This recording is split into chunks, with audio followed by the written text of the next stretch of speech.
The wedding was just a month away, but Talia Taylor had no idea if she should still go through with it. The reason was the same as it had been for months. He wanted to have a child with his best friend's widow. Sean Shaw had told her, "Christian was my best friend. He died so suddenly, leaving Clarice all alone. She's tried to kill herself several times. If she had a child to keep her company, maybe it would help her get through this." Talia simply couldn't wrap her head around it.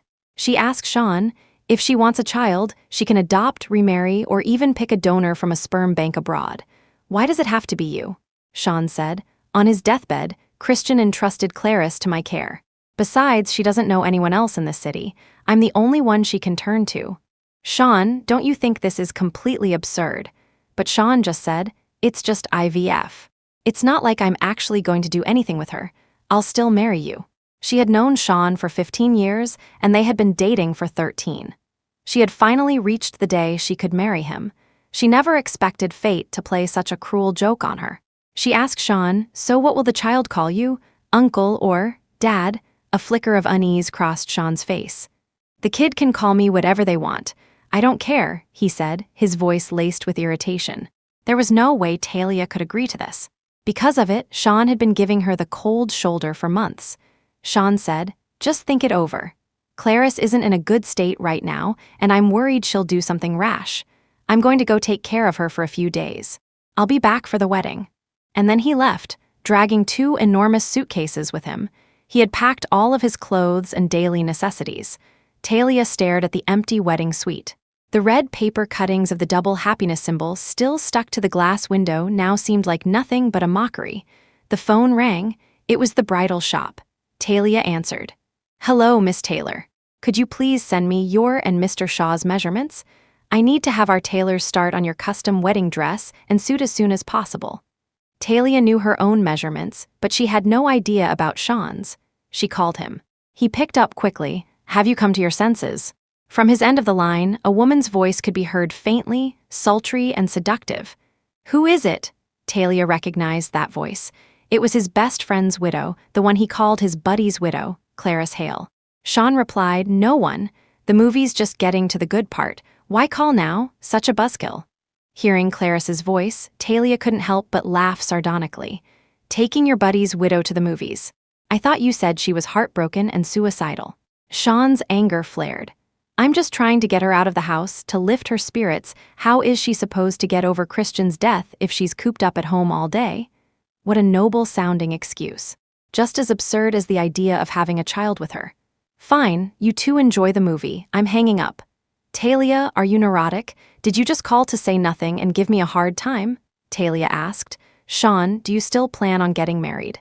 "Whether we get married or not, it won't change the fact that I'm having a child with Clarice. I have to continue my best friend's family line." "Fine. You agree?" "Yes. See, that's better.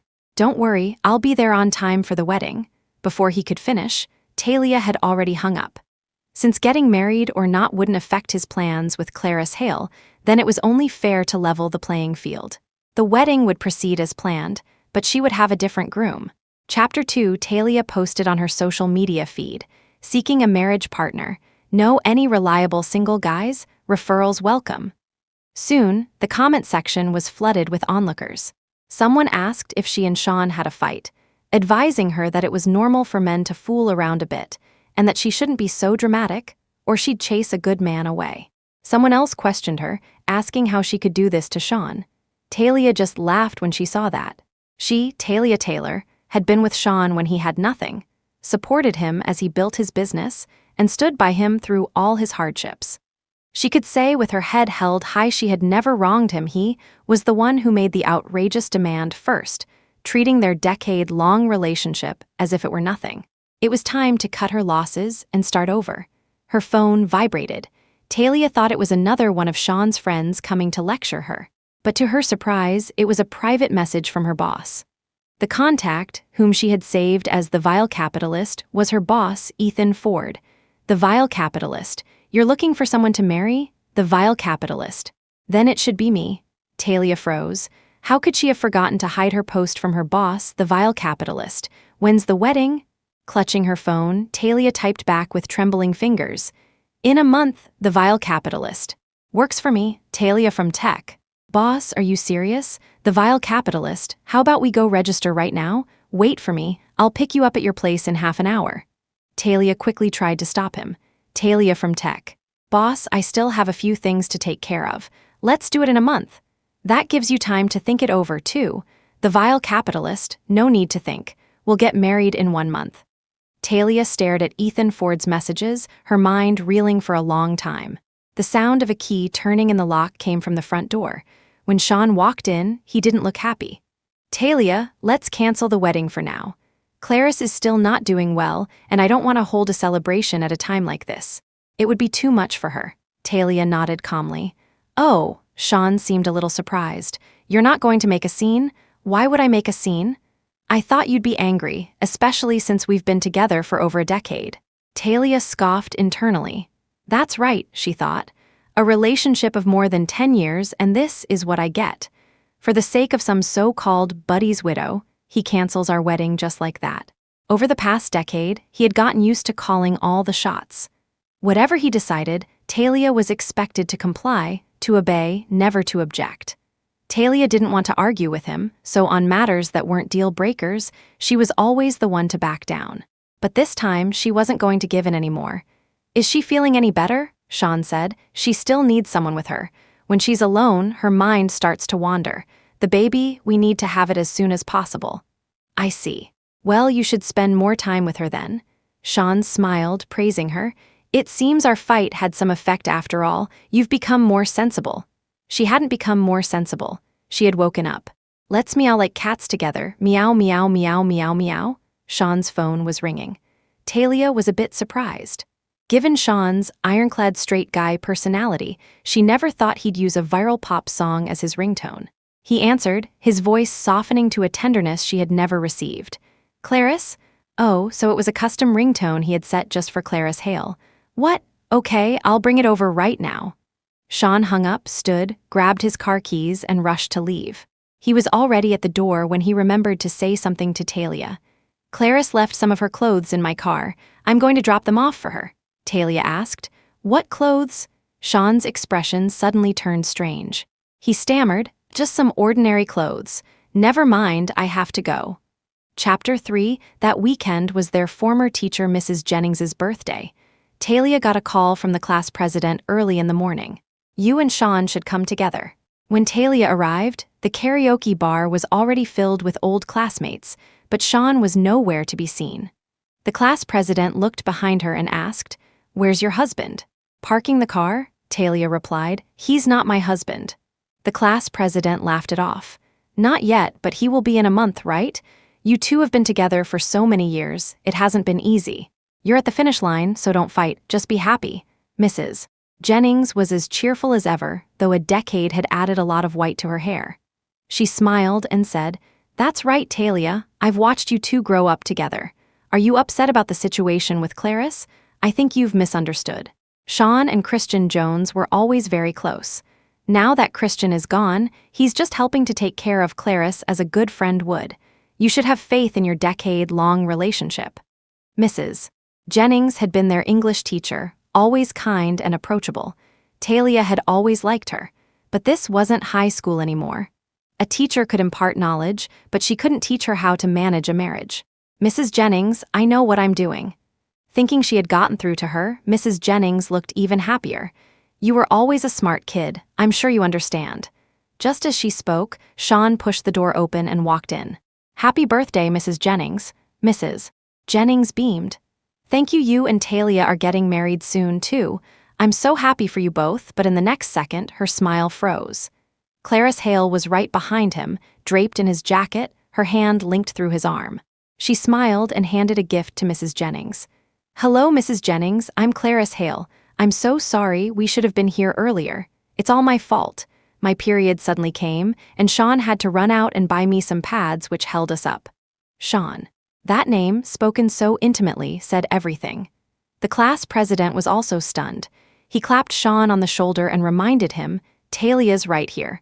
Why did you bring her? Sean said. Clarice has been in a bad emotional state lately. I couldn't leave her alone. Then what about Talia? Sean glanced at Talia and said nonchalantly, It's fine, Don't worry about her. He solicitously led Clarice to the sofa, placing a spread of fruits and snacks in front of her. Don't be nervous. Everyone here today is a friend of mine. They'll all take care of you. Clarice leaned against his shoulder like a delicate bird.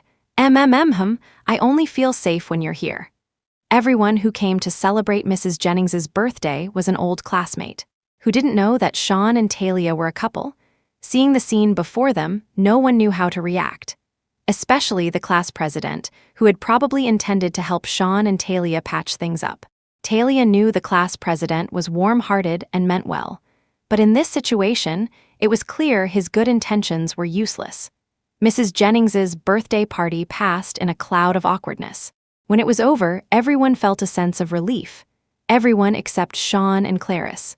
As Sean led Clarice past Talia, he said coldly, "I have to take Clarice home. I might not be back tonight. You can get a cab home yourself." It was Clarice who playfully tapped Sean. "How could you say that? Talia is your fiancée. How could you make her take a cab just to drive me home? Talia, don't listen to him. Get in the car, I'll have Sean take you home first." The way she said it, it was as if she were the hostess. And Talia was the outsider. Talia pulled her hand away from Clarice's grasp and said indifferently, "No, thanks, my ride is here." Beep beep. A black Maybach pulled up smoothly in front of Talia. Chapter 4. In front of Sean and Clarice, Talia got into the Maybach. A few classmates who were leaving together saw this and joked, "Since when did Maybachs start working for ride-sharing apps?" Sean's face turned ugly. He drove a Honda Accord. It looked decent enough on its own, but next to a Maybach, it suddenly seemed small and old. Talia had only been home for a short while when Sean returned. She was surprised. "I thought you weren't coming back tonight." Sean's face was dark. "You were hoping I wouldn't come back, weren't you?" Talia retorted, "If you're sick, go see a doctor." "Who was that man who picked you up today?" "What man?" "My husband." Sean burst out laughing. "Ha, I knew it." Talia didn't understand what he knew. Sean sat down on the sofa, a confident smile on his face. "You did this on purpose, didn't you? Just to provoke me, to make me jealous, to make me care about you. Renting a Maybach isn't cheap, is it? I was wondering why you'd changed so much recently, not fighting or making a scene. So this is what you were planning?" Talia was speechless. "If that's what you want to think, there's nothing I can do." Sean looked at her with disgust. "Don't pull these childish tricks anymore. It's boring and immature. Think whatever you want. Talia, I know you're unhappy that the wedding was suddenly canceled. You've always wanted to marry me and have that official status, I know that, but we have to prioritize. Clarice is still grieving the loss of her husband. She has to come first." Talia couldn't help but ask, "What if Clarice never recovers? Are you just never going to get married?" "Talia, how can you be so vicious? Can't you wish her well for once? She's never done anything to you, has she? Do you have to curse her like that?" Although she was already aware of Sean's protectiveness over Clarice, this was the first time Talia had been called vicious to her face. Especially by the man she had loved and given her all to for over a decade, the man who was almost her husband. Talia's heart grew even colder. "Give me your car keys." Sean was on guard. "What do you want my car keys for?" "I need to get my things from your car." She had once hand-woven a good luck charm for Sean, which hung from his rearview mirror. It was to wish him safety and success. The Sean of today was no longer worthy of her wholehearted love. Sean said, "Clarice's things are in my car. Don't mess them up. I'll go with you." "Whatever." Talia went down to the underground garage. Sean unlocked the car, and she opened the door to untie the charm. But she had tied a dead knot back then, afraid it would fall off. Talia steeled herself and simply ripped the charm apart, leaving her holding a long red thread. Sean asked, "Why did you break it?" "If it's broken, it's broken. It's not needed anymore." As Talia got out of the car, she caught a glimpse of something small and black in the crevice of the passenger seat. She gently pinched it and pulled it out. It was a pair of women's black stockings. There was no need to guess whose they were. This must be the ordinary clothes Clarice had left in Sean's car. Sean urged her, "Are you done yet? Stop rummaging around."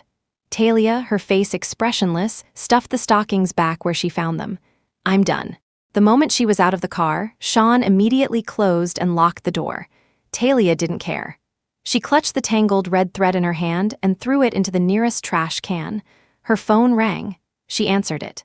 "Hello, when are you free? The wedding can be in a month, but let's get the license first." It was Ethan Ford.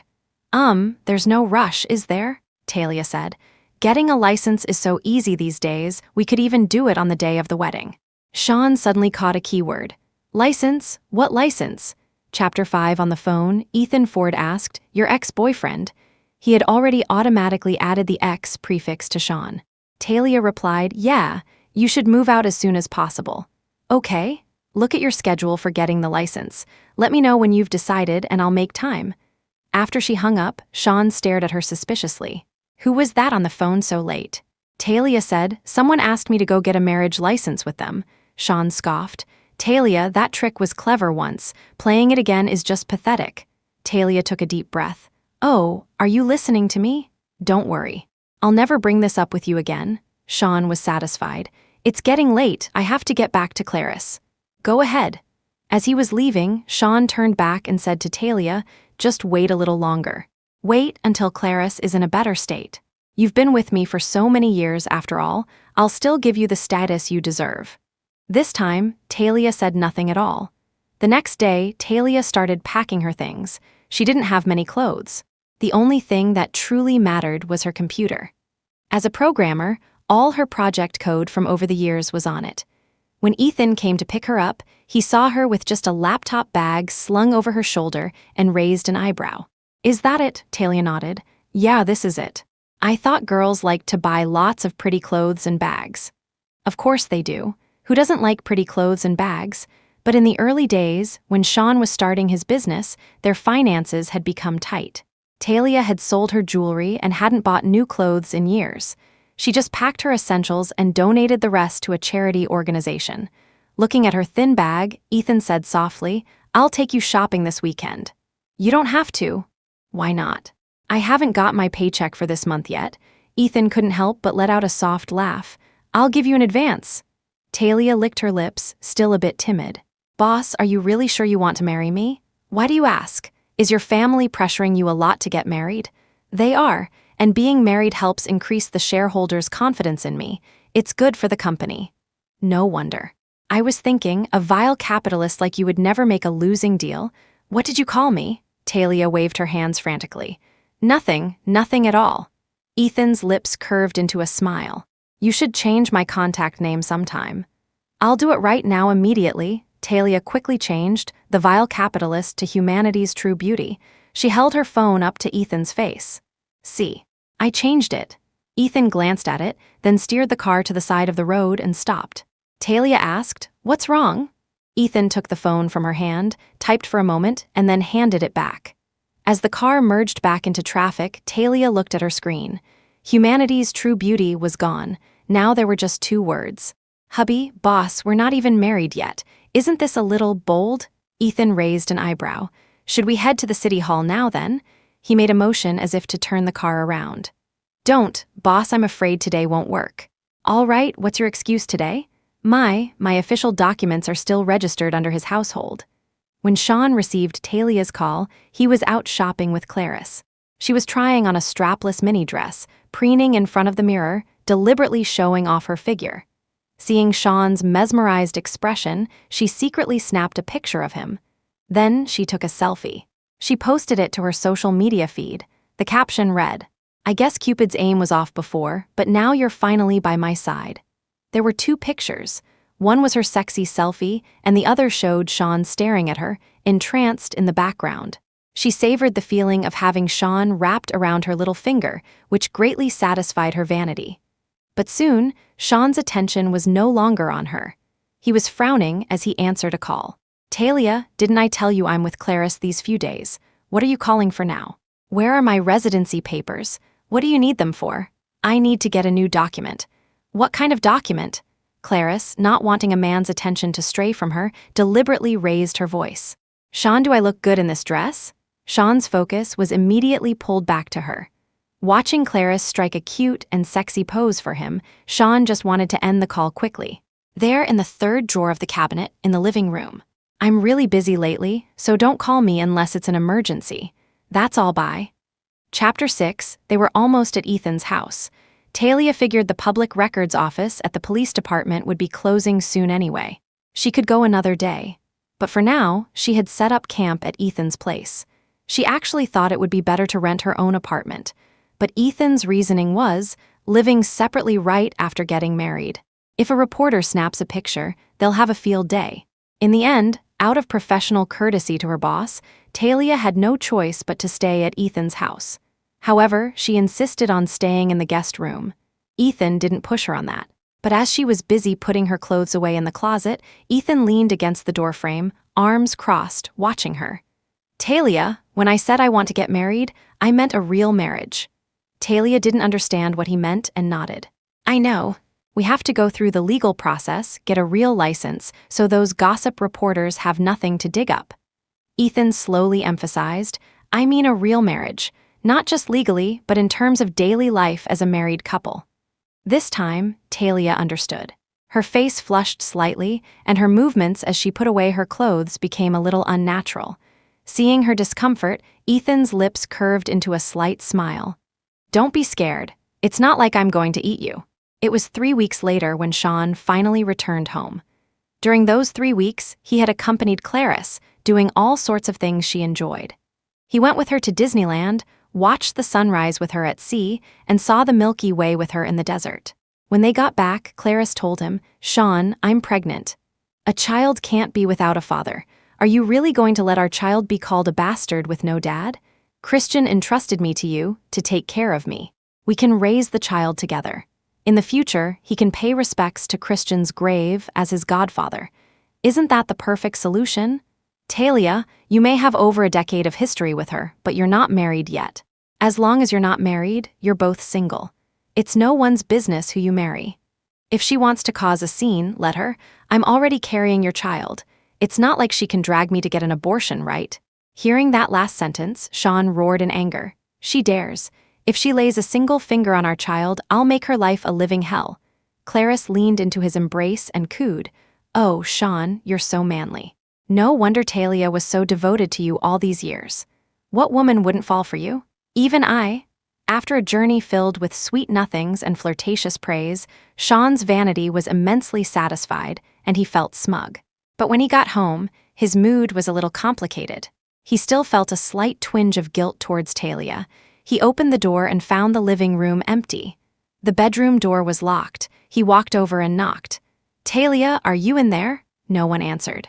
"I'm sorry, but I'm afraid I have to break my promise again. I don't think I can marry you. Clarice is pregnant, and I can't let my child grow up without a father. I have to take care of her and the baby for Christian, so I'll have to let you down. How about this? I'll give you $2,000 as compensation for all these years.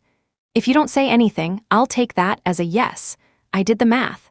100 a year, we were together for over a decade, so a little over 1,000 should be enough. But since you were so devoted to me, I'll round it up to 2,000 for you." Chapter 7, Talia? When there was still no response, Sean twisted the doorknob, but the room was completely empty. Talia had left the house at her usual early hour, but when she arrived at the city hall, Ethan was already there. In the early morning light, the dappled shadows of the trees cast a pattern on his face, giving him an illusion of a joyful smile. He turned towards her and extended a hand. "Come on, let's go in." Talia, slightly flustered, reminded him, "Boss, you might not know how the process works here. We have to take a number first, then wait to be called." But Ethan said, "I know, I've already got one." He pulled a carefully folded ticket from his pocket.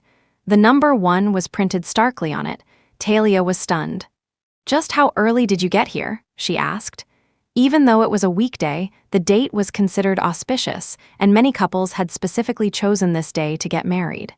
Scalpers had been lining up since the crack of dawn. For Ethan to have gotten the first ticket under these circumstances was truly astonishing. Talia couldn't help but add, "You didn't come here last night to wait in line, did you? Even if your family is pressuring you, you don't have to be in that much of a hurry." Ethan's expression didn't change. Just as with her previous questions, he let her assume she was right. He then extended his hand to her again. "Let's go. The sooner it's done, the sooner I can relax. Are you afraid I'll back out?" She was the one who had hit the jackpot here. "Yes," Ethan nodded, seemingly serious. "I'm afraid you'll back out." He held his open palm in front of her, an invitation. Talia hesitated for a moment before placing her hand in his. The moment he held it, she expected to feel awkward, but it actually felt nice. Ethan's hand was warm and dry, and once he held it, he didn't seem to have any intention of letting go. It was only when they had to fill out the registration forms that he finally released her to pass her a pen and a form. They were the first couple to register that day, so they had plenty of time. The rest of the process verification, photos went smoothly. The clerk handed them the red marriage certificates with a smile. You two are very compatible. Your star signs are a great match too. You're going to be very happy together. Talia was a little dazed. Really? She knew nothing about Ethan's personal details. She had only just seen his birth date on the registration form and hadn't had time to think about zodiac signs or compatibility. Ethan, however, was the complete opposite. He seemed to know everything about her. Yes, Leo and Sagittarius are a great match, and you're a rising Aquarius while I'm a Sun Leo. We're compatible in every way. He rattled off the details as if he had memorized them. Talia was floored. I don't even know my own rising sign. Ethan explained gently, I had a master astrologer look at our charts beforehand. He said we're a match made in heaven. Astrologers have such a wide range of services these days.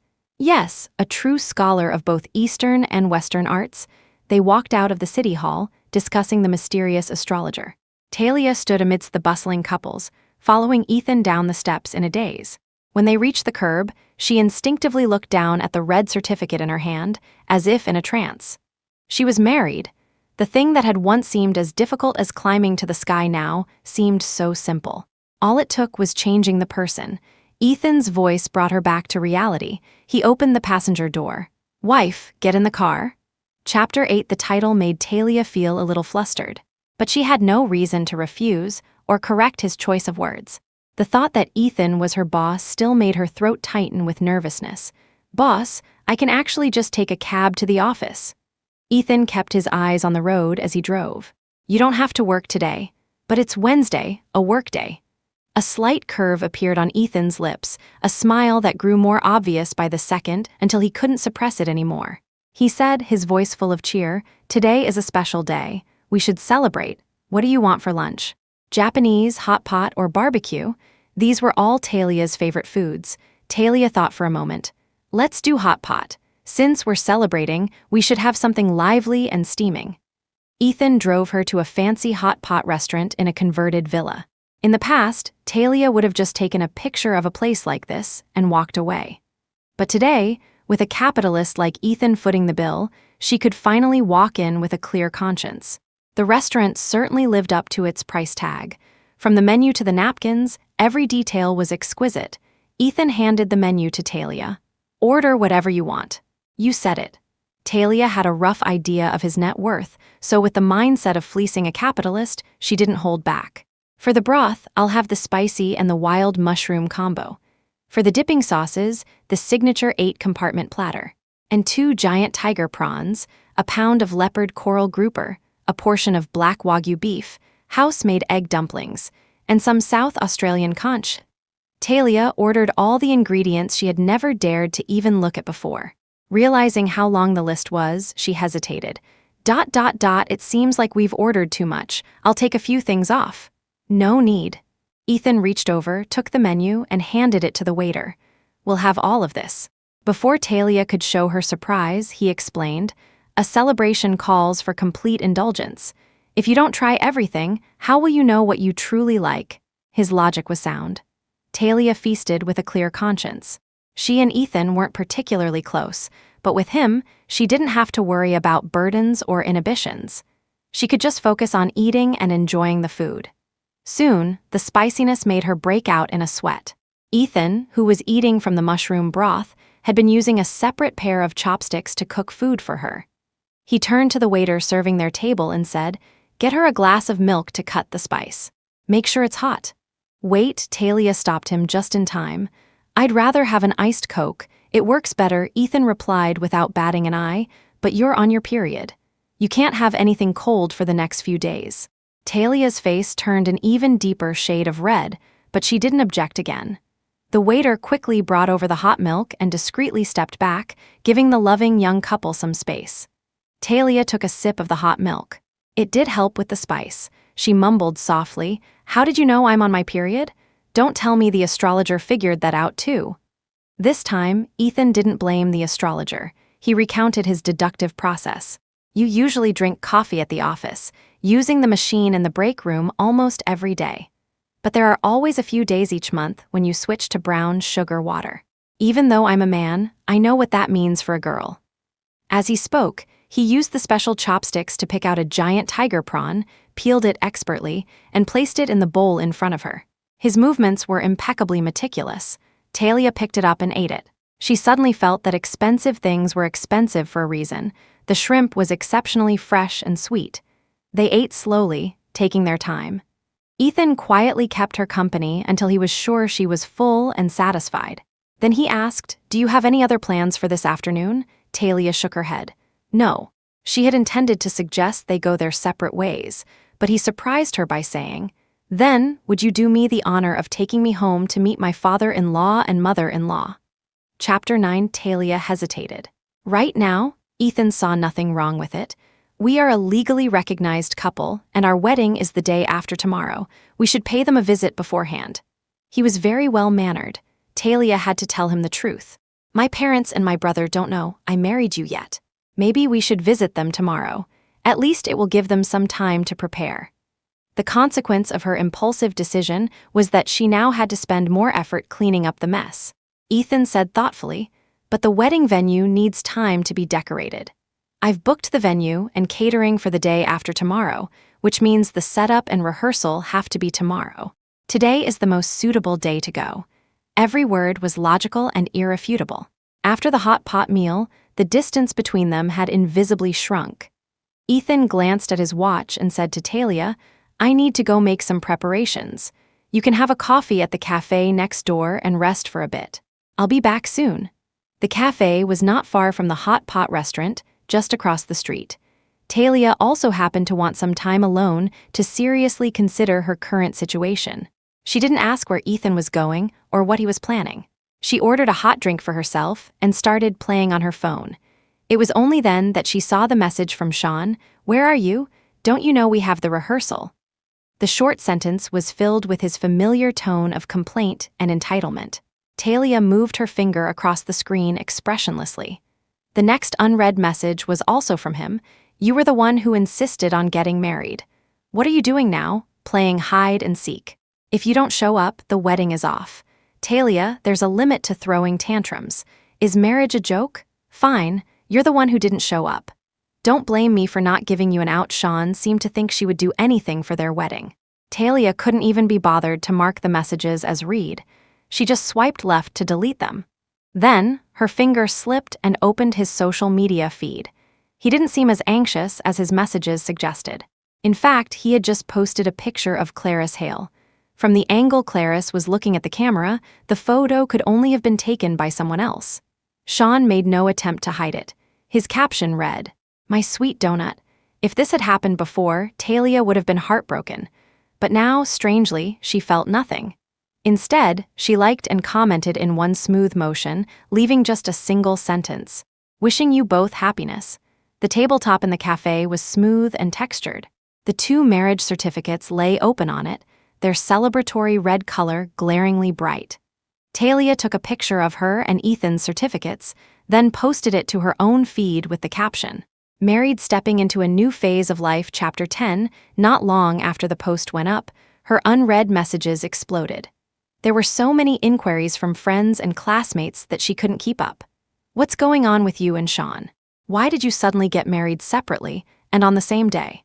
Don't be impulsive, there might be a misunderstanding. You were obsessed with him for so many years. Did you suddenly wake up? OMG, my colleague married my boss, how did you two manage to keep this a secret for so long?" Amidst the flood of eager questions, one message stood out. "My lunch buddy from the next cubicle is a secret boss's wife?" The message was from a female colleague Talia was close with. They had always gotten along well. Just as Talia was about to reply to her, the colleague called. Talia picked up immediately. On the other end of the line came the colleague's excited exclamation. "Oh my God, you're always so quiet, but when you make a move, you go big. How on earth did you land the boss?" Talia moved the phone a little further from her ear to save her eardrum from bursting. Then, blushing where no one could see, she said, "It's a long story." For a moment, she really didn't know where to begin. Her colleague was completely understanding.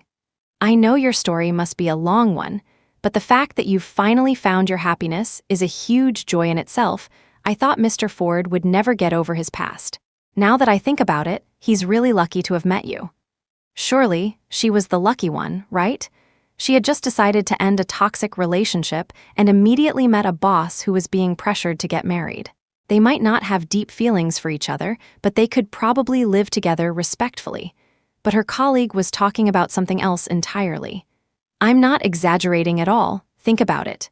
With Mr. Ford's age and status, would it be difficult for him to get married if he wanted to? But ever since you joined the company, he hasn't even had a girlfriend." Ethan Ford was exceptionally handsome, with looks and a physique that could get him into the entertainment industry. But that was just one of his many strengths. With his status as the CEO of Ford Corporation, he could have any woman he wanted. Yet, he had never had a girlfriend, maintaining a level of self-restraint that was astonishing. In an instant, a flurry of thoughts, each more absurd than the last, flashed through Talia's mind. Maybe Ethan didn't like women at all, and marriage was just a shield to deal with his parents. Or maybe he had some unspeakable secret, and marrying a subordinate was a convenient way to form a mutually beneficial alliance. She didn't really care about the reason Ethan married her. But when she heard what her colleague said next, her eyes widened in disbelief. Her colleague had been at the company longer than her and was more sociable, so she naturally knew more secrets. She dropped a huge piece of gossip. "I heard Mr. Ford is incredibly devoted." Talia, hearing this, asked with a mix of amusement and confusion, "How can you tell?" Ethan Ford didn't seem like the type to be devoted to anyone.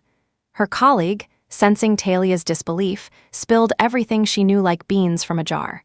"I heard it from someone else too. Mr. Ford actually has someone in his heart, a white moonlight he's been cherishing for a long time. He's been saving himself for her, which is why he's resisted his family's pressure all these years and refused to give up. He's quite the romantic. We used to bet on how many years it would take for him to move on. Turns out he just hadn't met someone better. Now all those bored people can finally stop." She saw Talia as the one who had guided Ethan out of his past. Talia said, with a good dose of self-awareness, "I think his moving on probably has little to do with me. I just got lucky." It wasn't self-deprecation, but a realistic assessment. She felt something was off, so she asked, "Do you know who that person is? Is it a man or a woman? Mr. Ford, he doesn't seem like." If Ethan had a white moonlight in his heart, shouldn't he be heartbroken about marrying someone he didn't love? But he seemed to be the exact opposite, even in the mood to celebrate. Her colleague couldn't answer this question. "I don't know. Mr. Ford is very good at hiding things. He's never left a single clue." Talia hung up the phone with a head full of doubts. Before Ethan returned for her to ask him about it, her phone rang again. She thought it was another acquaintance calling about her social media post, but when she glanced at the screen, she pressed the reject button without hesitation. The call was from Sean. It was rare for him to call her proactively, but she no longer wanted to answer. Talia took a sip of her drink and continued to ponder her colleague's words. Could a calm and rational person like Ethan also be blinded by love? Before she could figure it out, Sean called again, relentlessly. She rejected the call twice more and finally set her phone to silent mode, but it was no use. He was like a persistent ghost. Talia, thoroughly annoyed, finally dragged his number into her blacklist. Her world was finally quiet. But less than 10 minutes later, an unknown number lit up her screen. The phone rang for a long time. Just as it was about to go to voicemail, Talia answered it. She just wanted to know what else he was going to pull. As she brought the phone to her ear, she was met with his furious question, "Are you out of your mind?" Chapter 11. Sean's voice was filled with rage. He genuinely couldn't understand why she would do this. Talia had argued with him countless times and was mentally and physically exhausted. She had no energy for another pointless conversation. "I'm perfectly lucid," she said calmly. "In fact, I've never been clearer in my life. You and Clarice Hale should have a good life together. I wish you an early and happy family." As soon as she finished speaking, before Sean could erupt again, she hung up and turned off her phone. The moment the screen went dark, That chapter of her life was definitively closed. Feeling a sense of relief, Talia went to the restroom. She splashed cold water on her face and fixed the makeup that had been smudged by the steam from the hot pot. When she returned, there was another figure by her seat, a frantic-looking Ethan, talking to a waiter. Did something happen? The waiter noticed Talia first. He pointed in her direction and said to Ethan, "Sir, please don't worry. See, she's back." Hearing this, Talia was about to ask what was going on when Ethan suddenly spun around and pulled her into a tight embrace. Ethan was tall, with broad, reliable shoulders. Caught off guard by his hug, her first instinct was to push him away, but then he choked out, "Thank God." Talia pressed her cheek against his shoulder, confused. "What's wrong with you?" "As long as you're okay," Ethan said, not really answering her question. He held her tightly, his voice trembling. "I was so scared. I thought you had second thoughts, that you turned off your phone and left to avoid marrying me, that you were never coming back." It turned out he had returned to the cafe right when Talia was in the restroom. The seat where she had been sitting was empty, and her phone was unreachable. He had started to panic. The waiter, who had never seen a couple so dramatic after just a few minutes apart, shrugged and went back to his station now that everything was fine. A faint blush crept up Talia's face. She gently reminded Ethan, "This is a public place. You should probably let me go. Besides, I can't breathe." As if afraid she would run away, Ethan hugged her even tighter, as if trying to merge them into one. "Sorry," he said, quickly realizing and loosening his arms. He carefully examined her, and seeing no discomfort other than a slight flush, he breathed a sigh of relief. Talia took a deep breath, her breathing instantly easing. "It's okay." Ethan looked at her phone, which lay on the table beside her, still turned off. He quickly guessed the reason. "Did your ex-boyfriend harass you again?" The moment he mentioned Sean, his gaze turned icy, though his tone when speaking to Talia remained gentle. "You don't have to worry about anything, just leave it to me to handle." Talia didn't ask what he planned to do. Sean was no longer her problem. They left the cafe together, planning to visit Talia's parents and brother as soon as possible. It was then that she saw the back seat, an entire trunk of Ethan's car piled high with gifts. There were items suitable for elders, like ginseng, deer antler, and high-end fruit baskets, as well as luxury watches and bags with logos recognizable even to the most fashion-oblivious. There were even Disney princess toys for a child. The variety was so extensive it could have stocked a store. Ethan smiled and explained, "This is my first time visiting. I can't show up to meet my in-laws empty-handed, so I bought a few things. It was a bit rushed, so there might be some things I missed. Why don't you help me take a look? There's still time to fix it." Talia was stunned. This was the urgent matter you had to take care of. If she had known, she would have tried to stop him. The gifts were numerous and heavy, just carrying them into the house would be a chore. But the most important thing was his selection of gifts. It was perfectly tailored to her family's tastes. Not a single item was out of place. "I heard that for visiting elders, nutritional supplements and fruit are a must, so I got some of those first. Then, for your father, who likes to collect fine wines and watches, and for your mother, who likes bags and scarves, I also heard your brother and sister-in-law love to travel, so I got some travel agency vouchers." He listed everything matter-of-factly, not even forgetting what her little niece liked. As she listened, a suspicion slowly formed in her mind. She asked calmly, "Did the astrologer figure this out too?" Chapter 12, Ethan's words trailed off. He cleared his throat, his eyes darting away. "If I said I guessed, would you believe me?" "Half and half," Talia analyzed rationally. "My family's hobbies are pretty typical for their age groups, so preparing gifts based on general etiquette would get you close. But to guess the exact brands of the watches and bags so accurately, you must have put in some effort to find out. You've been planning this, haven't you?" She stared into Ethan's eyes, and combining that with the gossip she'd heard on the phone, she asked a question that, in the past, she would have found incredibly conceited to even think. "I heard you have a white moonlight you've been secretly admiring for years. That person, it couldn't be me, could it?" Before the words were even fully out, Ethan had looked up, his gaze deep and intense, as if trying to see into her very soul. He admitted with a trembling voice, "Yes, I once thought I would take this secret to my grave." A wave of emotion Talia had never felt before washed over her, and she suddenly didn't know what to do. For so many years, she had willingly given everything for Sean: her youth, her career. Whatever he needed, she provided without complaint. Yet, she had always been his second choice, his backup plan. This was the first time she realized that someone like Ethan existed in the world, someone who would always choose her, without hesitation. "Thank you, really? That's not what I want to hear." A faint smile touched Ethan's lips. No, I love you. Now that you finally know this secret, it makes me incredibly happy.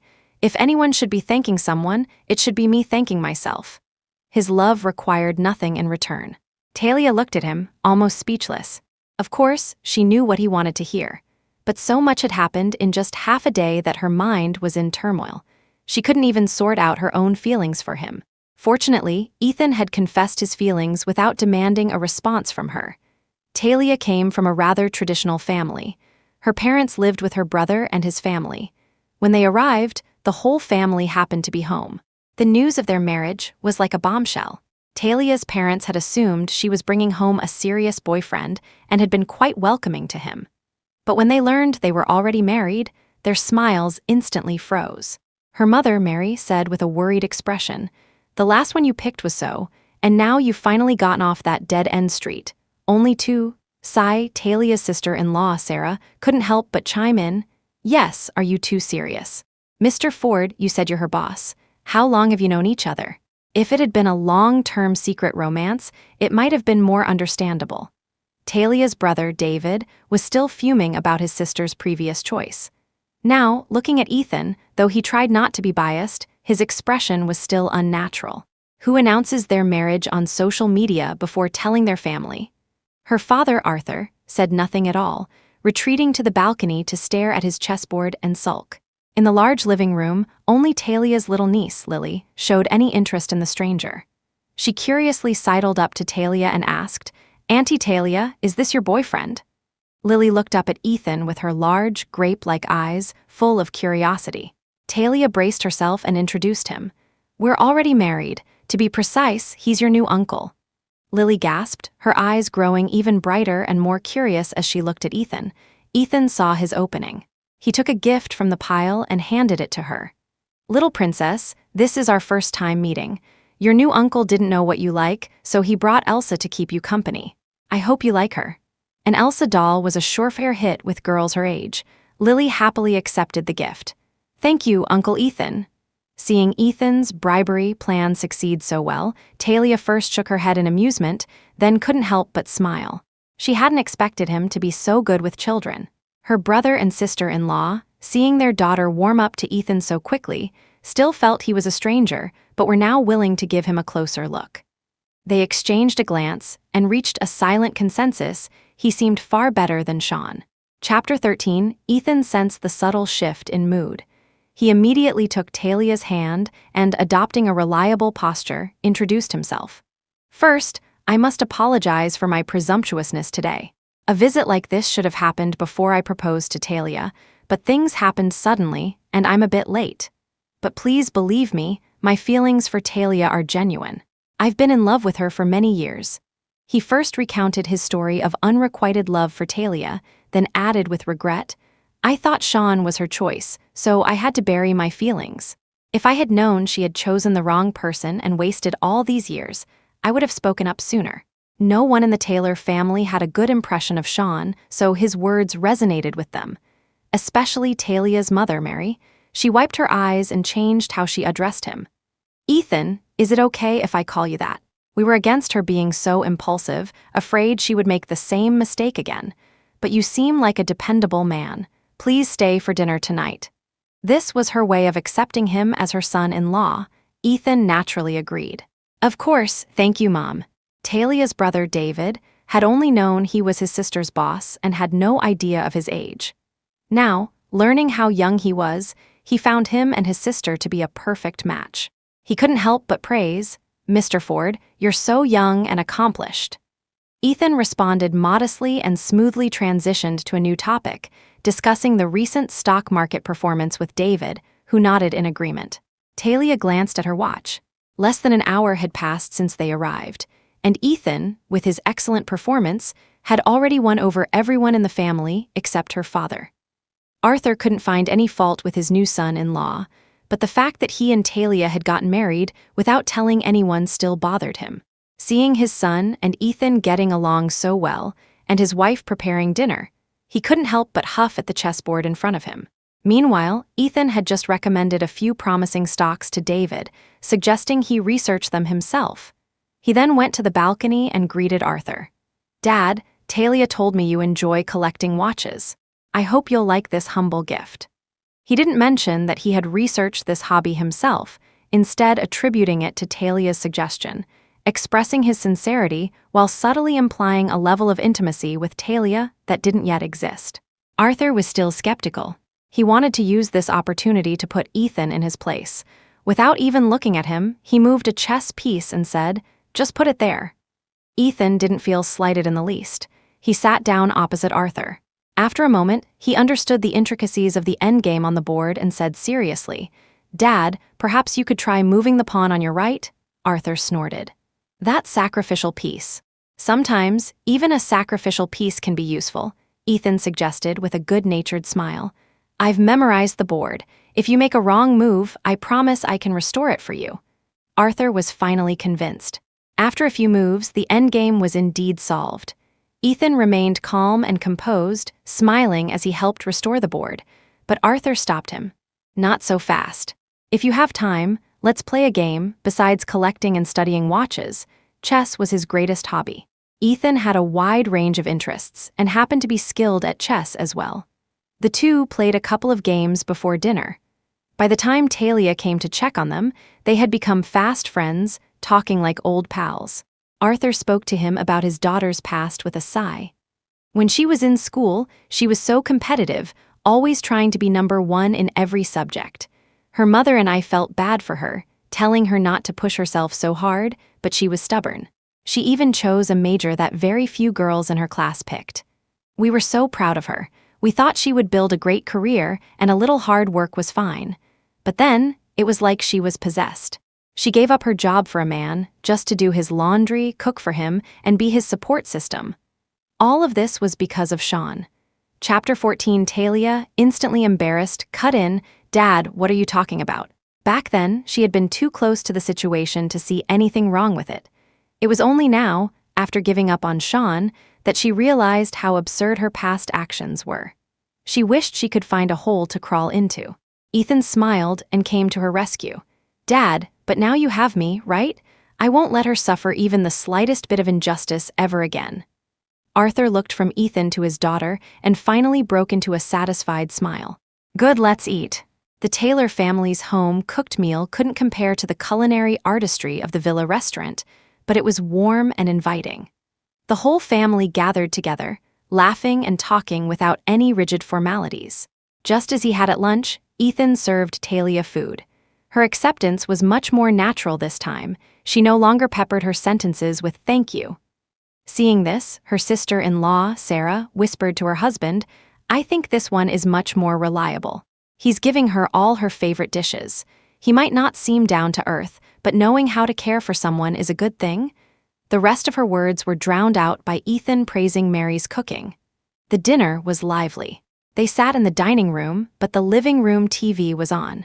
Her niece, Lily, couldn't sit still after she finished eating. She started running around the house with her Elsa doll. After a gentle scolding from her mother, she went over to Ethan and looked at him curiously. Although she had already changed how she addressed him, this new uncle was still a stranger to her.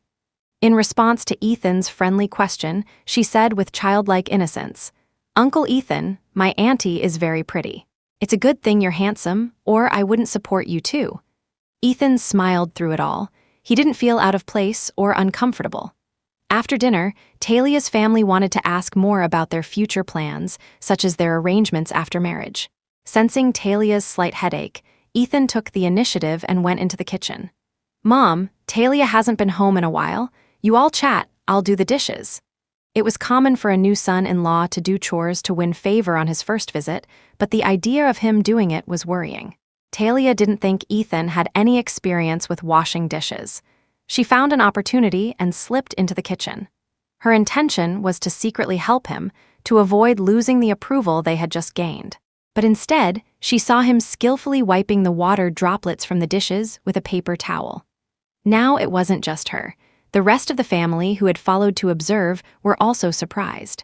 As a CEO, even if he didn't have a maid, he should at least have a dishwasher. The fact that he could wash dishes was surprising enough, but to do it so well was a real shock. Wearing an apron, Ethan expertly arranged the clean dishes and, amidst the growing smiles of satisfaction from the Taylors, offered an explanation. "I don't usually do this, but Talia's hands are for typing code, not for doing these kinds of chores." The implication was clear. In their life together, all the housework would be his responsibility. She only needed to do what she wanted. The lingering smell of cooking oil still hung in the kitchen, not exactly pleasant, but surrounded by this domestic atmosphere, Talia suddenly saw in Ethan the ideal life she had always envisioned. She didn't ask for much, just a happy, warm little home. Talia's parents exchanged a look. When they got a chance to speak with their daughter alone, they sang a chorus of praises for Ethan. Her father, Arthur, who had always been bothered by Talia giving up her career for Sean, said earnestly, "I think you made a good choice this time.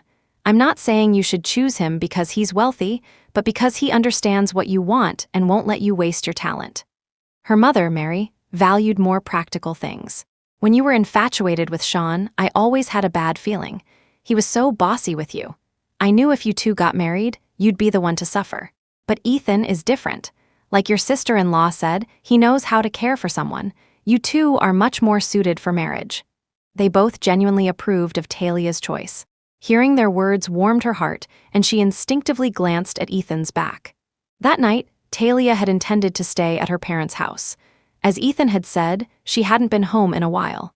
At 7 p.m., she told him, "You can go home first. I'm staying here tonight. I'll see you at the rehearsal tomorrow." Ethan respected her decision, but before he could respond, her mother interjected, "No, there's no room for you to stay here tonight." Talia was surprised. "Isn't my room still the way I left it?" Her mother immediately used her niece as an excuse. "Her kindergarten teacher said she needs to start sleeping on her own. Since you're never here, we decided to let her sleep in your room." Chapter 15, Lily was engrossed in her conversation with the Elsa doll and showed no objection to her grandmother's words. And so, Talia was inexplicably kicked out of her own home along with Ethan. As they were leaving, her mother pulled her aside and whispered, "I think Ethan is a great guy. Since you're already married, you need to hold on tight and never look back." She was truly worried sick about her daughter. Talia, knowing how much she had hurt her family over the past few years, gave a slight nod in agreement. Ethan drove her back to his place. They hadn't had their wedding ceremony yet, but it was perfectly normal for a legally married couple to live together. She didn't object, but as bedtime approached, she grew anxious. "I think I need to go back for a minute," she said helplessly. His house had everything, including a full set of disposable toiletries for guests, more thoughtful than some 5-star hotels. But Talia couldn't bring herself to sleep in a bathrobe, nor did she want to wear the same outfit to the rehearsal the next day. While her clothes weren't shabby, wearing the same thing to her wedding rehearsal as she did to get her marriage license felt inexplicably odd. "If you don't mind, you can take a shower first and wear one of my shirts." Ethan took a neatly ironed shirt from his closet and handed it to her. The shirt carried the faint scent of the closet's potpourri, a fragrance very similar to the cologne he often wore. Talia felt a little embarrassed, but wearing his shirt as a nightgown was better than wearing a bathrobe or his pajamas, which felt far too intimate. She put down her things and said softly, "Okay, I guess." Ethan watched her go into the bathroom. He sat alone by the floor-to-ceiling window, his heart filled with an unprecedented joy. A wish he had held for years was finally coming true. The peaceful and beautiful atmosphere was broken after a long while by the urgent ringing of a phone. It was Talia's phone, which she had left on the small table. After returning to her family's home, she had turned her phone back on, thinking the harassment was over. She hadn't expected it to last only until the evening. A strange number flashed on the screen. Ethan, suspecting who it was, answered the call. He didn't speak, waiting for the other person to talk first. The person on the other end was indeed Sean, who launched into a tirade. "Are you done with your games? I already agreed to marry you. What more do you want? If you keep this up, let's just break up." I don't care what that photoshopped picture on your feed is about, delete it right now, the photos are real. And thank you for breaking up with her. Ethan's cold, amused voice cut through Sean's obnoxious monologue. Sean was momentarily stunned. Who are you? Where's Talia? Ethan couldn't be bothered to waste his breath on him. He simply informed him, the day after tomorrow is my and Talia's wedding. You're welcome to attend. It's at? He named the most luxurious hotel in the city. It was rumored that a famous movie star's wedding of the century had been held there, but Ethan's arrangements were even more extravagant. He hadn't just booked a hall, he had booked the entire hotel. The call was hung up, the number deleted from her history and immediately blocked. By the time Talia emerged from the bathroom in Ethan's shirt, he had already taken care of everything. Even though he had prepared himself, the sight of her approaching, towel drying her hair, still made his heart race and his nose tingle. He was a head taller than her, so his shirt was naturally large on her, but her curvaceous figure filled it out. The hemline barely reached her thighs, and the neckline was stretched open, revealing a tantalizing glimpse of her collarbones. Ethan's breath hitched. He gentlemanly stood up and averted his gaze, saying softly, "Your period isn't over yet. Remember to dry your hair before you sleep. Get some rest. I'll be in the guest room next door. Call me if you need anything." Talia had actually been mentally prepared. They were married, after all, there was no need to be coy. But hearing him voluntarily offer to sleep in a separate room, she let out a silent sigh of relief. The bedding was fresh, and the mattress was unbelievably soft. She had the best night's sleep she'd had in a long time. The next morning, she was woken up by Ethan. Talia's first thought was that they were late for the rehearsal. She threw off the covers, about to jump out of bed. "I'll go change right now," Ethan chuckled and stopped her. "No rush. It's still early. We just need to be there by 9. The clock on the wall was already approaching 8. She couldn't remember the last time she had slept in so late, but Ethan was still in no hurry. He pointed to the tray on the nightstand. "What you need to do now is eat breakfast. I made it myself. It's simple, but it tastes all right." The tray held a typical Western breakfast: toast from the toaster, separate plates of bacon and ham, and even a steaming mug of hot milk. Talia smiled. "If this is simple, then the breakfasts I used to have at the office don't even qualify as food." Ethan said seriously, "You're right about that. For work, you just grab a coffee and a rice ball. If I remember correctly, you wouldn't even wait for the convenience store to heat it up." His observation of her was so meticulous, he even knew such small details. Talia had never felt it was a hardship, as it was just to save time. But Ethan was very concerned about it. "From now on, I'll be in charge of cooking. You just have to remember to eat on time." Even when making a request, he never forced her to comply. He would prepare everything himself. She only had to choose whether to accept his kindness. Today, Talia once again had no reason to refuse. Ethan's preparations for her were incredibly thorough. Before she even woke up, he had someone bring over her luggage. He had also prepared several sets of clothes in her size, and even the sanitary pads she might need. If these were just ordinary surprises, the wedding rehearsal that followed was a truly eye-opening experience for her. Chapter 16, Talia had assumed the rehearsal would be at the hotel she had originally booked. It was only when they arrived that she realized the building before her was far too luxurious. This manor-style hotel had definitely not been on her list of considerations. Seeing her staring blankly from the passenger seat, Ethan said gently, "Since we're here, why don't we go inside and take a look?" The location had clearly been changed by him. Talia agreed. Just as she was about to open the car door, he beat her to it, walking around to her side and pulling it open for her like a gentleman.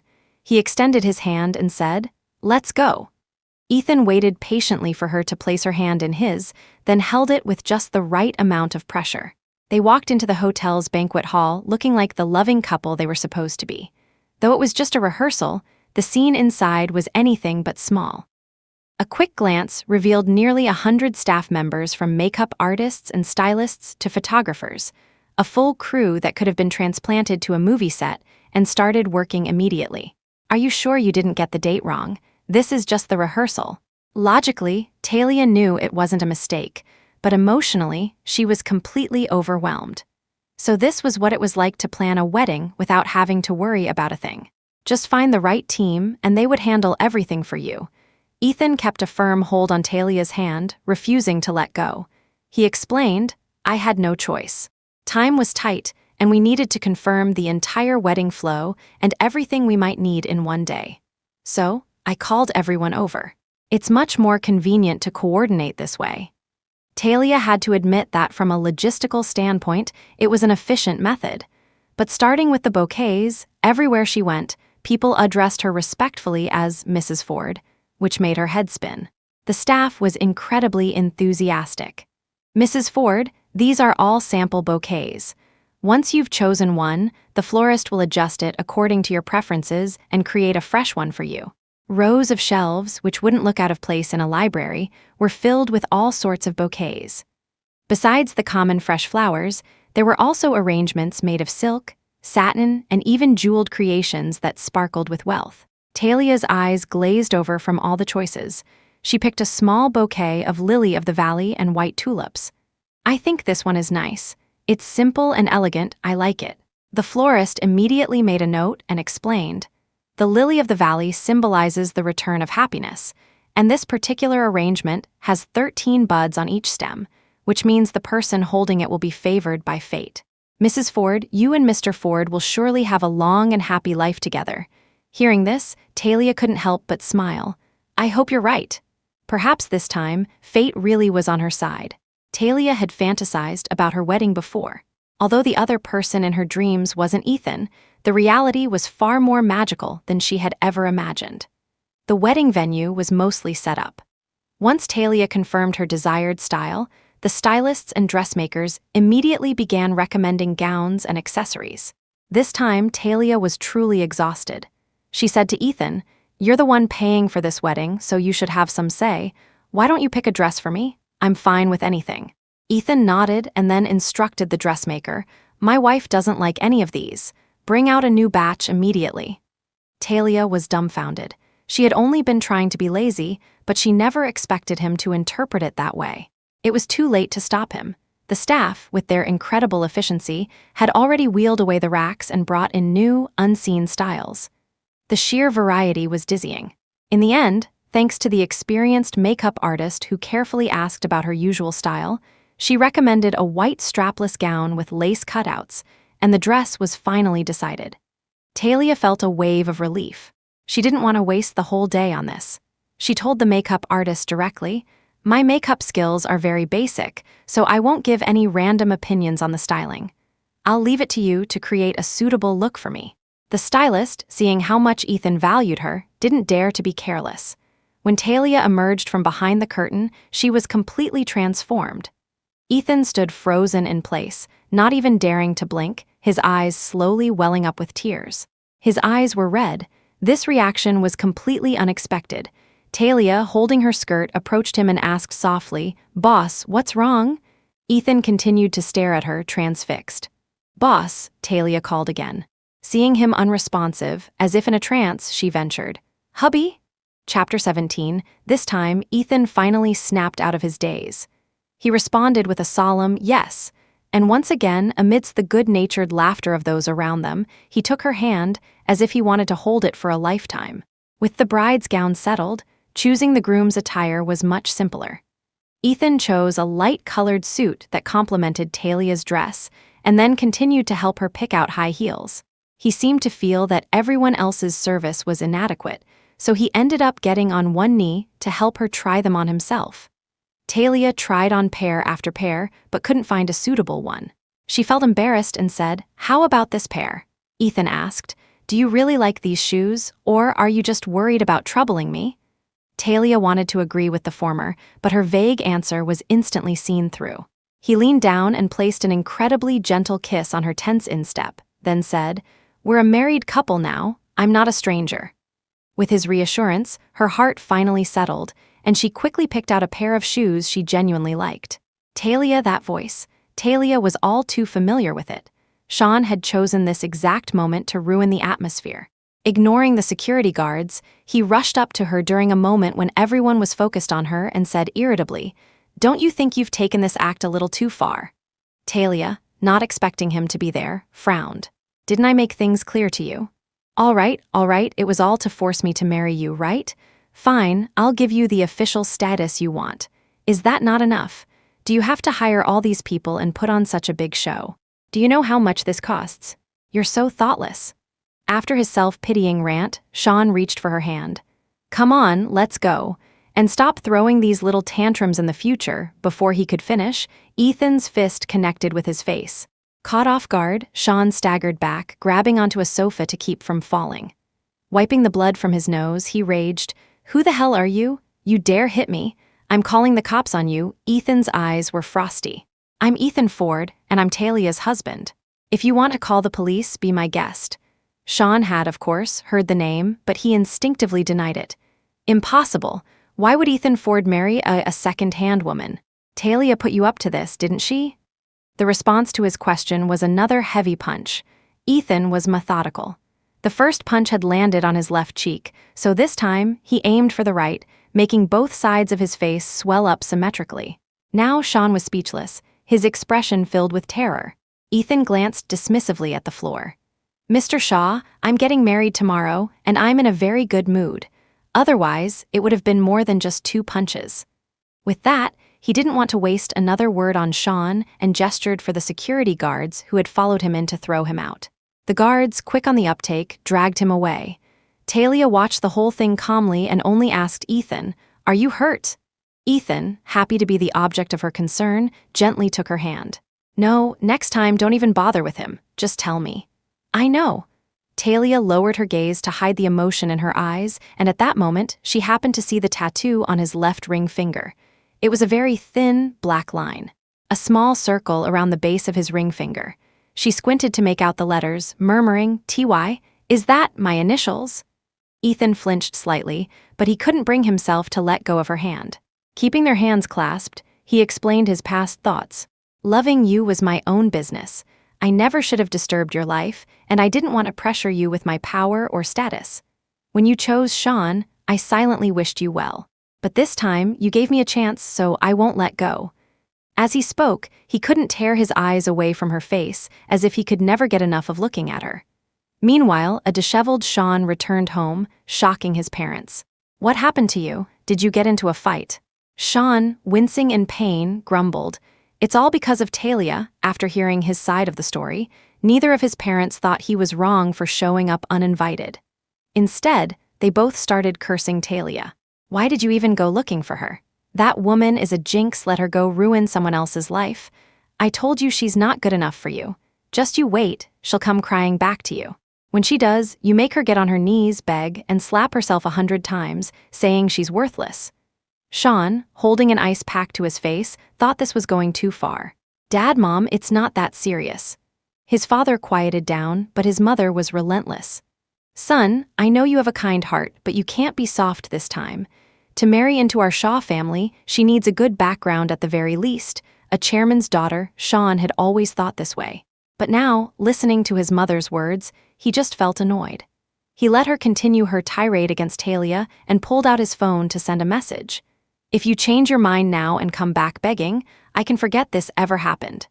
He was sure that Talia would drop everything and come running back to him for these words, just to beg for his forgiveness. But the message wouldn't even send. Talia had blocked him. All he saw was a red exclamation mark. Chapter 18. Furious, Sean, in an attempt to make Talia regret her decision, went straight to the hospital to visit Clarice Hale before his face had even fully healed. Talia had been so sarcastic, wishing them a happy family. Fine, he would show her that she was the one who couldn't live without him.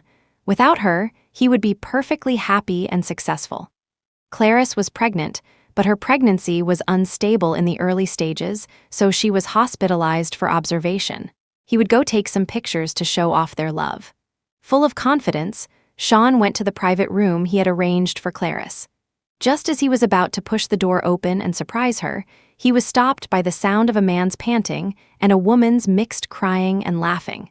The sound was low, but it was coming from the room, and the woman's voice was unmistakably Clarice's. Sean's temper exploded.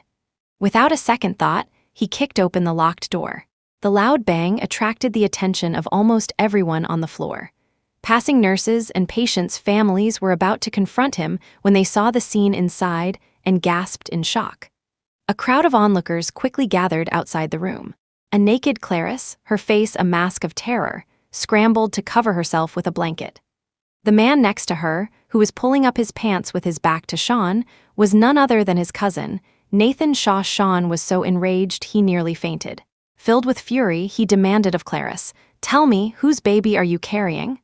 Clarice hid her face in the blanket, trying to cry her way out of it. Nathan, caught in the act and with no way to deny it, resorted to specious arguments. "Don't get so worked up. We're both Shaws.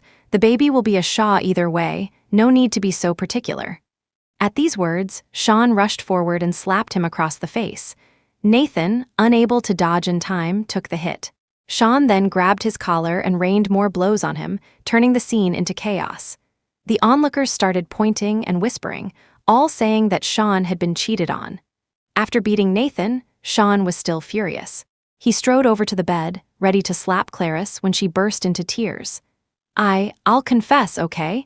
Don't hit me, the baby is his from our affair, but I never intended to blame it on you.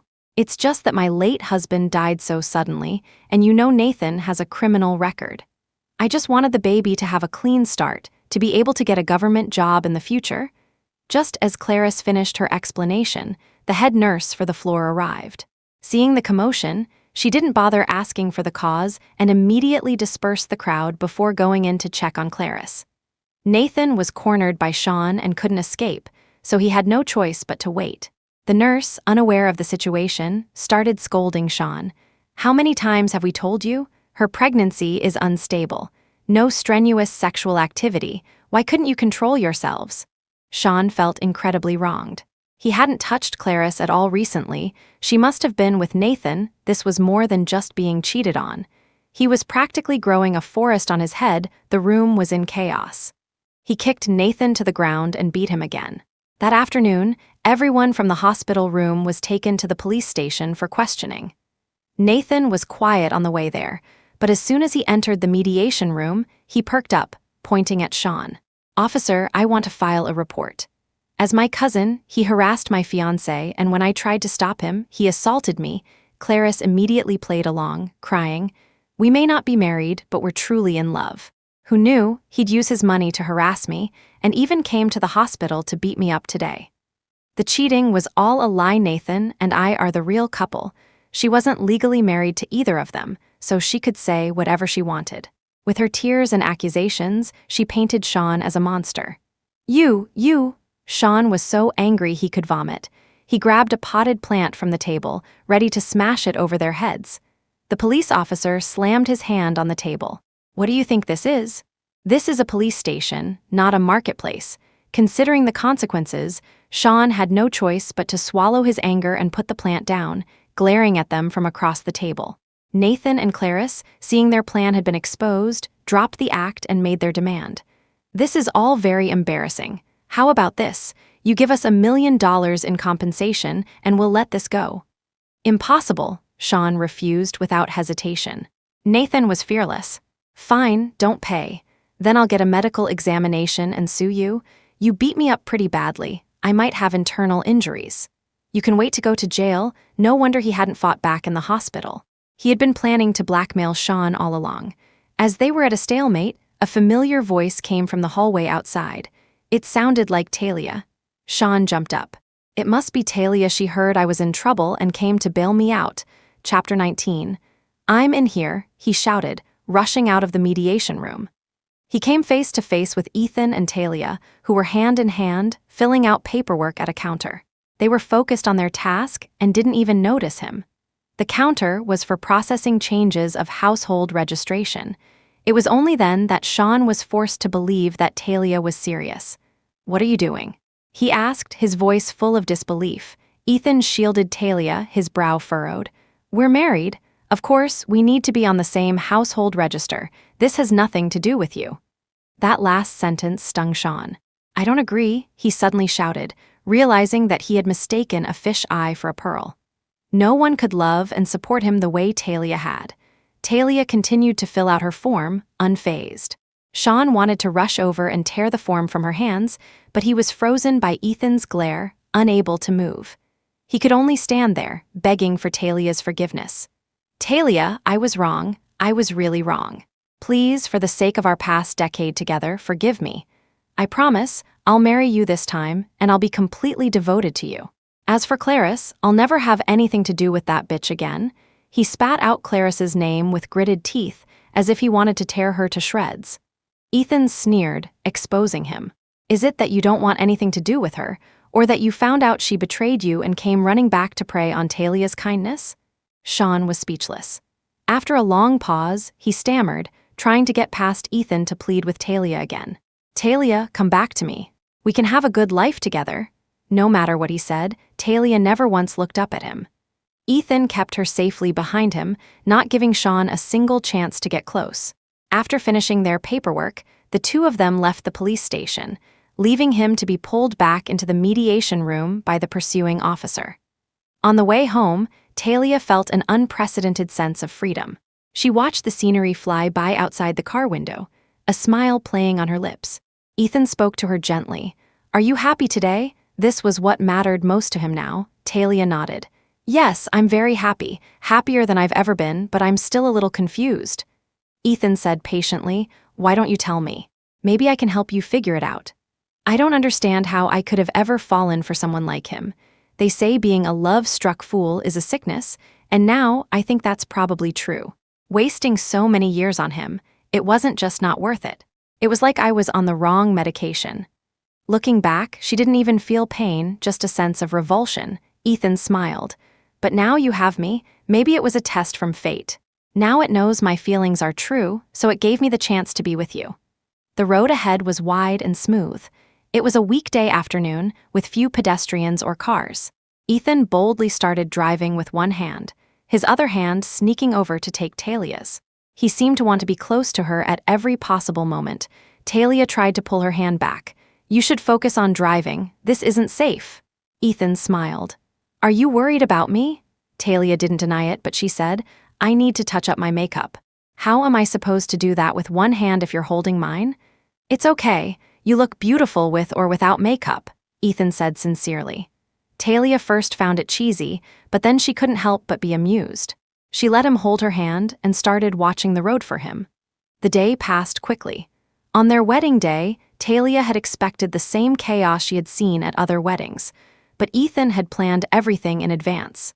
She didn't have to worry about a thing, just take pictures and chat with her best friend, Mia, and the others, waiting for the ceremony to begin. Ethan had booked the entire Manor Hotel, so all the staff were dedicated solely to their wedding. Mia and the other bridesmaids helped Talia with her train as they walked into the banquet hall. They were all stunned by the scene. "I heard that movie star's wedding was the wedding of the century," Mia whispered, "but the pictures don't even compare to this." The outdoor lawn was decorated with countless balloons, and the archway was adorned with flowers flown in from overseas. Talia's friends had thought that was extravagant enough, but when they entered the castle like banquet hall, they realized just how generous Ethan could be. Chapter 20, the ceiling was hung with countless small crystal chandeliers, turning the dome into a starry sky. Even the paintings on the walls were said to be originals from famous artists. Accompanied by her bridesmaids, Talia walked down the long red carpet to her father's side. Her father, his eyes red, took his daughter's hand. Together, they walked through the long aisle, treading on rose petals to Ethan. "Mr. Ford," he said, his voice trembling, "please take care of her from now on." Ethan took Talia's hand with the utmost care and, to the gasps of the guests, swept her up into his arms. He carried her step by step up to the highest point of the stage. The winding staircase was no obstacle for him. He even carefully gathered her train. She instinctively wrapped her arms around his shoulders and saw her own reflection in his eyes. She was smiling too. Mia and the others, enjoying the show, started cheering and hollering along with Talia's colleagues. "This is too sweet. If someone posted this online, people would think it's a scene from a TV drama. Awa, this makes me want to get married. Mr. Ford, Mrs. Ford, you have to be happy forever." This wasn't Talia's first relationship, but it was the first time she had received so many blessings. Her last relationship had felt like her against the world. But this time, everyone was cheering for them, including Ethan's friends whom she had never met. When Ethan set her down, she couldn't help but whisper, "Did you do that on purpose? That wasn't in the rehearsal yesterday." Ethan gazed at her. I was just overcome with emotion. If I could, I would hold you forever. Talia didn't speak, but the look she gave him softened undeniably. The wedding was a Western-style ceremony. To ensure the most romantic experience, they had even hired a minister to officiate. They exchanged vows, their fingers intertwined, and then took the wedding rings from the flower girl. Ethan and Talia each took the ring meant for the other. Their initials were engraved on the inside, a symbol of their eternal bond. The minister stood between them and followed the procedure. Does anyone here object? It was just a formality. The next step was for someone to say no, then bless them, and finally for the groom to kiss the bride. But the unexpected happened. Sean, who had somehow managed to sneak in, rushed down the aisle Talia had just walked. He tried to get onto the stage, but was stopped by the well-prepared security guards. Sean reached desperately towards Talia. "Talia, come with me," the guests gasped. "Is someone crashing the wedding? Is this part of the plan?" Sean ignored the guards, trying to get closer to the stage while shouting about their past, hoping to make her leave Ethan at the altar. "I know your feelings for him aren't real, you're just trying to make me angry. I regret everything, come with me, I've already broken up with Clarice." "For real? Talia, do you remember the time we spent together? You lived with me in a basement apartment, encouraged me to fight for my dreams, and took care of everything so I could focus. Now I'm successful, I can give you a good life. Are you really going to choose someone else?" He was moved by his own speech, but he only spoke of Talia's sacrifices, never mentioning what he had done for her because there was nothing to mention. Talia stood at the top of the stairs, not even bothering to look down at him. She simply exchanged rings with Ethan and threw a final sentence at Sean. "I may have been blind for a while, but it doesn't last forever." With that, she bravely moved closer to Ethan, tilted her head up, and pressed a kiss to his lips. It was their first kiss. The next second, Ethan wrapped his arm around Talia's shoulder and kissed her back more passionately. His right arm was steady around her waist, supporting his bride, while his left hand remained clasped with hers. The atmosphere reached a fever pitch with the cheers of the guests. The lonely figure of Sean, struggling against the security guards, was reduced to a clown. This was nothing like he had imagined. He had thought he would have his triumphant moment, sweeping Talia off her feet at her own wedding, and then bragging to everyone that he had won the woman Ethan Ford couldn't have. But reality had slapped him hard in the face. The groomsmen, all close friends of Ethan, had known about his long-cherished white moonlight. Seeing his dream finally come true, only to be ruined by some random guy, they didn't hold back. They helped the security guards drag him out. Mia, catching this out of the corner of her eye, gave her friends a look. They deliberately picked roses from the side of the aisle that still had their thorns, and, as Sean was thrown to the ground, they descended upon him, punching and kicking. High heels and thorny rose stems rained down on him. "Help, stop hitting me," Sean, snapped out of his daze by the blows, tried to shield his face and cry for help, but Mia and her friends were not about to let him off so easily. They cursed him as they hit him, venting all their frustrations. "I've wanted to do this for a long time. Talia was protecting you before, so we couldn't say anything. But now you're still trying to get your hands on her. A toad lusting after a swan, you just can't stand to see her happy. Can you? How dare you talk about her doing your laundry and cooking for you? She almost ruined her life for you. Wasn't Clarice your sweet donut? You two are a perfect match, a scoundrel and a witch."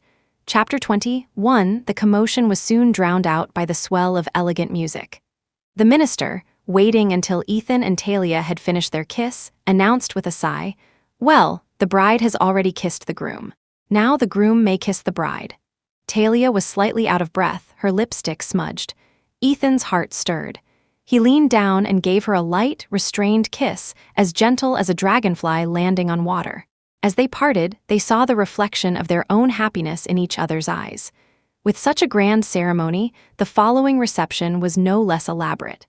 To celebrate, Ethan had emptied his wine cellar, letting his friends bring out all his prized collections. He and Talia went from table to table, arm in arm, toasting their guests. Seeing the empty bottles pile up, his mood was better than ever. Talia was a lightweight and only had a small sip when toasting their parents. Ethan took all the other drinks for her. Ethan drank with everyone who offered a toast. The employees from his company, seeing him getting tipsy, swarmed him with well wishes and more toasts. "Mr. Ford, you and Mrs. Ford are a perfect match, a golden couple. May you have a baby soon and grow old together. Me too from today on. I'm your #1 fan, you have to be happy." Ethan was in an exceptionally good mood that day and accepted every drink.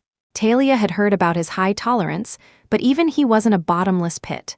She watched as his fair skin flushed red and finally couldn't help but say, "Everyone, let's take it easy." A female colleague she knew well teased her. "The boss's wife is already protecting her husband." How sweet. Talia wasn't really trying to protect Ethan, he didn't need her protection, but hearing the words still made her heart flutter. She smiled and said, "If you say so, but really, no more drinking." Hearing her, Ethan pretended to be drunk, pulling her down to sit with him, the curve of his lips getting wider and wider. The wedding banquet continued long after dark.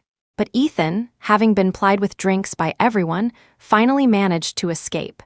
Talia helped him back to their room, leaving the others to continue the celebration. Ethan had plenty of properties, and the one they were in could have easily served as their marital home. But he insisted on giving Talia the best and had bought a new villa in the estate near the manor, a love nest for the two of them. With the driver's help, Talia finally got him to the master bedroom of the new house. After thanking and saying goodbye to the driver, she was so tired she almost collapsed. But the sight of the box filled with cash gifts on the floor gave her the strength to stand up again. The greatest joy in the world was counting money. Talia, using the numerical acuity she had honed as a programmer, started counting the stacks of cash, the bills rustling satisfyingly. A plaintive voice came from behind her. It was Ethan. "There's a gift registry book next to you. You could just calculate the total." That would be much faster than counting.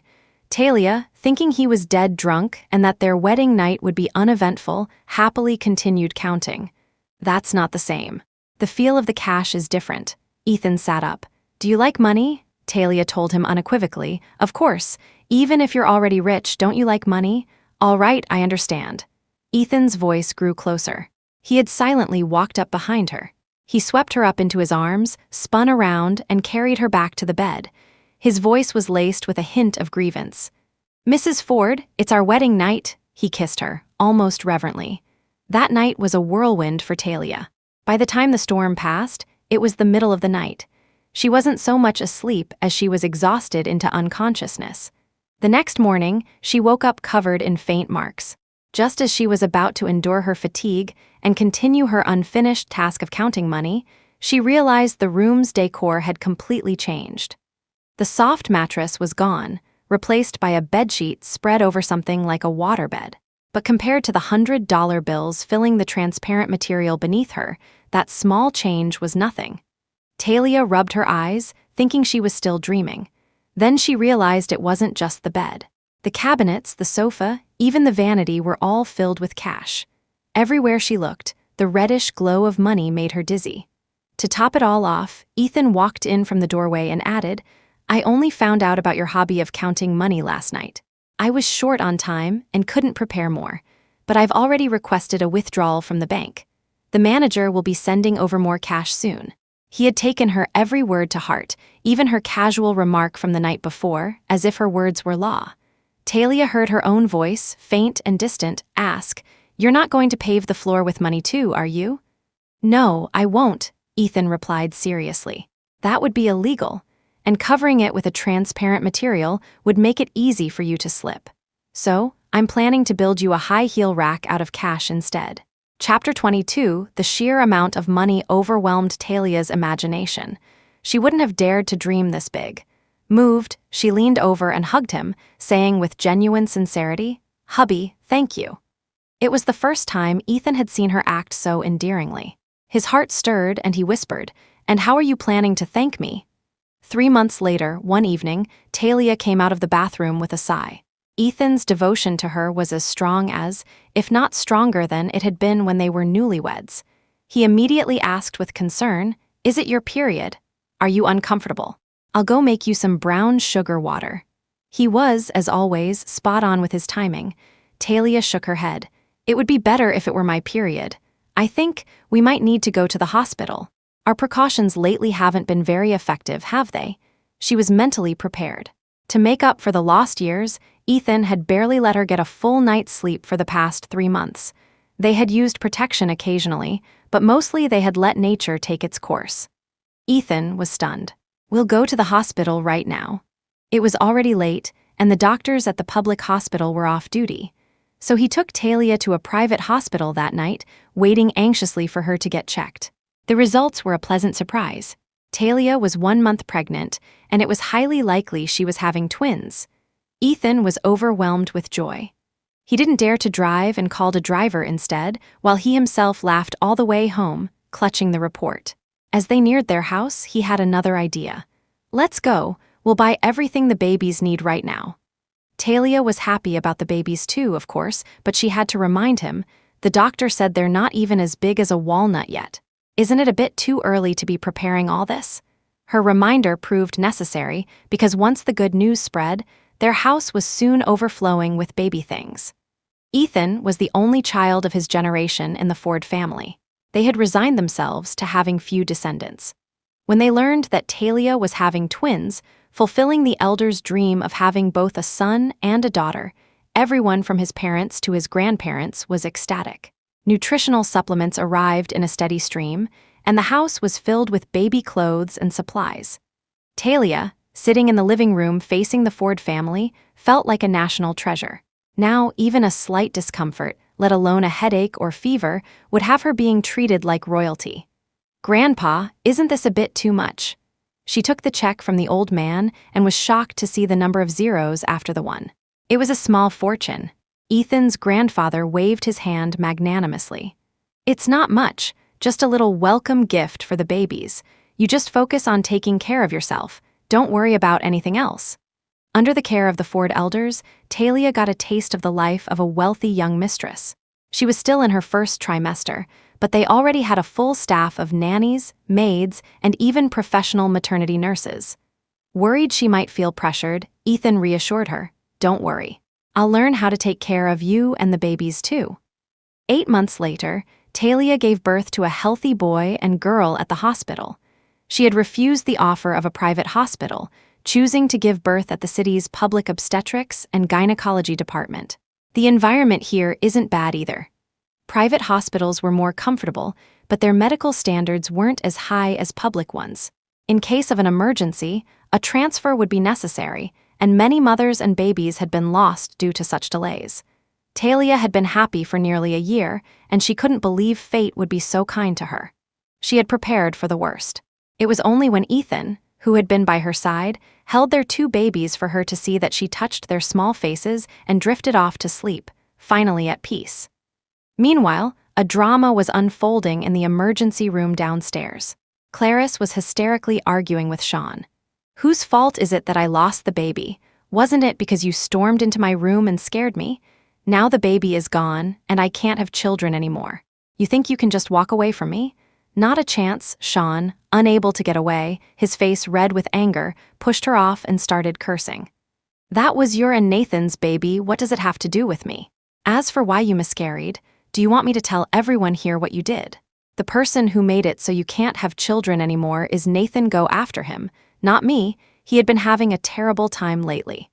Ever since Talia left him, not a single thing had gone right. Chapter 23. Clarice, in her hospital gown, wailed, and when she saw a crowd gathering, she expertly started playing the victim. "Nathan has already abandoned me. When he found out the baby was gone, he took the money and ran. Who knows where he is now? But I at least convinced him not to press charges against you. Otherwise, you might be in jail right now. For the good deed I did, you should forgive me too." Sean was her last lifeline. If he abandoned her too, she would be finished, unable to even pay her medical bills. Among the onlookers was a nurse who had witnessed the drama outside her room. "Didn't you two go to the police? Why are you still together?" she asked, confused. Gossip spreads fast, and others had heard bits and pieces of the story. Sean, feeling he had lost face, refused to deal with Clarice anymore. When she grabbed his pant leg, he kicked her away and walked off without looking back. Seeing him really leave, Clarice finally played her trump card. She pulled a syringe from her pocket and pressed it to her neck. "If you don't marry me as you promised, I'll die right here, and you can live with the public shame. She didn't believe a vain person like Sean would be indifferent to his reputation. Sean did stop, but his anger was also ignited. He pointed at her and cursed. Bah, if you want to die, no one's stopping you. If it weren't for you, you jinx. Talia would never have married someone else. Without her support, he suddenly found he couldn't do anything, but it was too late for regrets. Clarice yelled through her tears, so you are still thinking about her? You think you're so great? Let me tell you, you're nothing but a spineless coward. That hit a nerve. He rushed over and slapped her. Clarice fought back, scratching at his face. They screamed insults at each other, wrestling until the needle of the syringe in her hand accidentally pricked Sean's neck. The security guards, who had arrived late, finally managed to separate them. The syringe was useful for threats, but a small prick wasn't fatal. However, Sean, who had always been terrified of death, fainted from the combined shock and pain. The emergency room descended into chaos, and this melodrama was front-page news for days. On the day of the twins' 1-month celebration, Talia made a brief appearance before retreating to a back room to rest. Ethan, knowing she disliked social gatherings, had prepared a lounge for her to relax with her family and friends. The Taylors were so smitten with their grandchildren that they stayed out front, cooing over the babies with the Fords. Mia, seeing an opportunity, pulled Talia onto the terrace while everyone else was distracted. Have you seen the local news lately? You're talking about Sean, right? Talia smiled. What goes around comes around.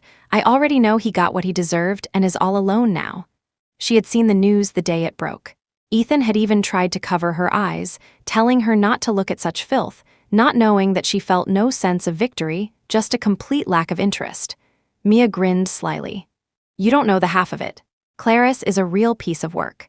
The syringe she used on Sean was stolen from the infectious waste bin at the nurse's station. All the medical waste in there is from contagious patients and was scheduled for destruction. I guess even heaven couldn't stand it anymore. The syringe she used on Sean happened to have been used by an HIV-positive patient. He was pricked in the neck, so by the time the test results came back, it was too late for the preventive drugs.